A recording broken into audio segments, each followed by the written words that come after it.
Quick history of myself, because I really want to make it about you guys. But first of all, thanks to John and MarketsWiki for having me. And I grew up on the north side of Chicago, the youngest of 8 kids. My parents and 3 older sisters are actually immigrants from Ireland, and the 5 youngest were born in Chicago. My father had a 3rd grade education, and my mother had a 5th grade education. So the reason I tell you that is many of you may be, first generation, whatever. And the second of all is you see why I am so enthusiastic about markets. I didn't even know this existed growing up. I honestly thought I'd be a carpenter or an electrician. Why? People always need people who can fix things. And so that was really what I thought I'd do. I was lucky enough, I went to a small college. I got an extracurricular grant, but my only extracurricular was baseball. So that paid for my tuition and room and board. And I happened to go down to the CBOE, same place as Tom. I traded there for 21 years. I happened to go down there with my brother-in-law one day, whose cousin worked there. And I was looking for a summer job. That's really all I wanted. And he was like, why don't you come work for me? And so the very first time I walked in the trading floor, it was much different. You saw the pictures. It was a much different world then. I walked on, people are screaming, spitting, yelling. I'm like, this is the greatest place I've ever been in my entire life. I absolutely loved it. I loved the energy. I loved everything about it from the minute I walked on there. There was the troublesome math part, but I eventually figured that out. But it was just crazy energy, and that's what I really loved. And the fact that you could make a good amount of money as a young guy down there was awesome. One note on that. One of the things I'm happiest to see is that this room is about 50-50 men and women. And that's awesome. I'm the, whoa, I almost hit that out of my hand. Great catch. I'm the father of a 25-year-old daughter and a 21-year-old daughter and a 23-year-old son. And my oldest daughter's a teacher, but my youngest daughter has an interest in the business, and it's great. And I think one of the biggest change besides electronics in our business has been the opportunity for women in our business. And I'm very, very happy about that. I'm lucky enough to serve on our firm's, diversity council, et cetera. So it really does make me happy to see, especially as the father of daughters, women getting an opportunity in our business that they didn't necessarily get when I first started in business. In fact, I was in a pit. It's funny, Tom and I were just talking. We were on the same exchange floor. We probably stood 150 feet away from each other. We didn't really know each other. I was in a pit of 500 people. He was in an equity pit, so we may as well have been in different counties. And so, it was really, really interesting. Of those 500 people, there were only about 10 women. And that's just how it was. Actually, but one of the biggest traders in there was a woman named Sue Harrison, who I know Henry and Tom remember. And she was one of the greatest traders I've ever seen in my life. She wasn't that tall, but she wore like 8-inch heels. And she would scare the crap out of you if she ever yelled at you. But anyway, all that being said, the real reason we should be talking is about you guys. And, Tom touched on a lot of it. How, at the end of the day, I know some of you didn't raise your hand, but you all should have been. What's your biggest concern? You want a job. Let's face it, you want to come out and hopefully leverage this internship into a job. And you don't want a job? The little girl's going, no. But anyway, and hopefully you will. But I will say a few things about it. First of all, you're an event, you should be fired up. In my opinion, this is the greatest industry ever. It really does equalize people in a lot of ways. Yes, you could be, you could have your doctorate. You could be someone who, in the pits, it was people who had no education at all. You have to be educated, obviously, to be in this business. But it does equalize people, and the reason it does is because there's opportunity for everybody. Trading pits don't exist anymore. Tom said something really smart. You have to continue to evolve. I went from a pit trader to a firm called Thinkorswim. We started a retail brokerage business. It was fun. It was friends. We had a great time. TD Ameritrade bought us 10 years ago. It's been awesome. And now, we just purchased Scottrade. The deal's going to close in about a month and a half.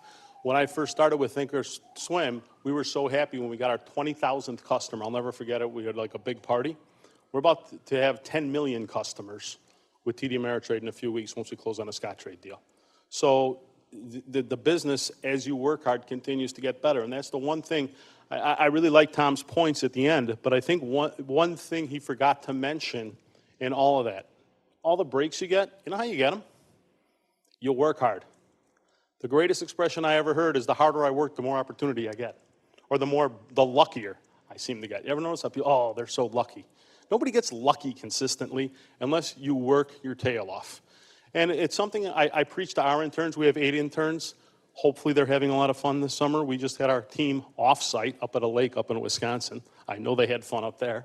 But anyway, that said, the one thing you can do, actually two things you can do, and I tell this to my kids all the time.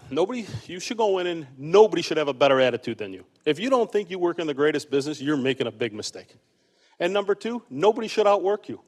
It doesn't matter how intelligent you are. You don't have to be, believe me, case in point, you don't have to be the smartest person. But if you outwork everybody, you'll get opportunity after opportunity. Everybody wants to help somebody who works hard. And no matter what job you're in, you're going to find that out. When you get your full-time job after your internship, after you graduate, if you work hard, somebody's going to notice and they're going to come up and start a conversation with you because they want to help you. They will see themselves in you. And you may not always believe it. The other piece of advice I would give you is after 6 months on the job, you should have an idea who gets it and who doesn't. Let's face it, there are going to be people who you work for who you're going to be like, oh my God, if they have that job, I'm going to be CEO. But, in general, most of the people who are there for a reason. But you should pick out 2 or 3 who you really admire, who you really think get it, and ask one of them to help you. People love to help someone who works hard. And if they see you working hard and you go up and you say, you may not even know me, but I admire you. I noticed you did this and this. I would really like 30 minutes of your time. Anybody I've found in this industry more than any other, people are happy to give you their time, especially if they see that it's going to pay off in the long run. It's the greatest thing about the industry is that everybody wants to help each other. They continue to see themselves in the next generation. Nothing actually aggravates me more than when I hear people say, oh, millennials don't work very hard. I want to be like, well, then you know what? You're a terrible manager, and you don't hire very well. I'm the 5th. Our office in Chicago, we have 275 people. I'm the 5th oldest. I know I'm 3 years older than dirt. But all that said, most of the people who work underneath me are 30 years old and younger. They're a riot. I love it. Now, I do have to communicate with them sometimes in ways that's a little bit different, but that's life. That's how, you know what? The people who were the 2 generations or generation older than me thought I was an idiot. They were right. But anyway, everything changes, and you have to change how you communicate with people because of it. All of us older people in here who are parents, I will tell you the thing that drives us crazy, and I know your parents have yelled at you too. They've called you on the phone, you haven't answered. They text you 20 seconds later, and you texted right back. My next text is always answer the GD phone. And I call back. But again, people do things differently. That's awesome. And if you if you're hearing that people are saying about your generation they don't work hard, you know what you do? You work hard.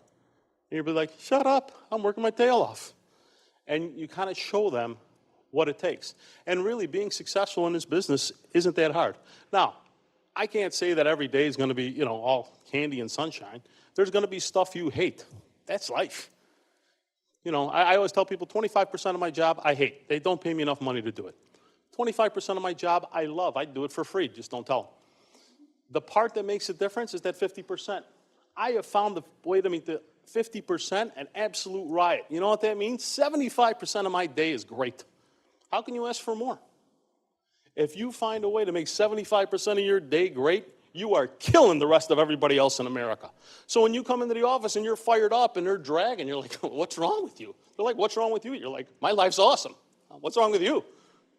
And I can't, it's simple stuff, I know, and it doesn't have as much to do with the market, but not all of you are going to work in the market. I hope you all do, because as I said, I think this is the greatest industry in the world. If you're a trader, you're compliance, you're a CPA, whatever it may be. You're a journalist. But overall, if you come with enthusiasm and hard work every day, I mean, really, I know my talk isn't long, but truly, that's what's going to matter. No matter what industry you're in, you are all going to prosper because of it. You know what? Don't kick clocks. You're already the fact that you have these internships, you're already the smartest people there are. Now it's just a matter of the things that everybody can compete with you on. Most people aren't going to be able to compete with you in terms of how intelligent you are. You have a huge head start. Don't let them catch you on the other stuff.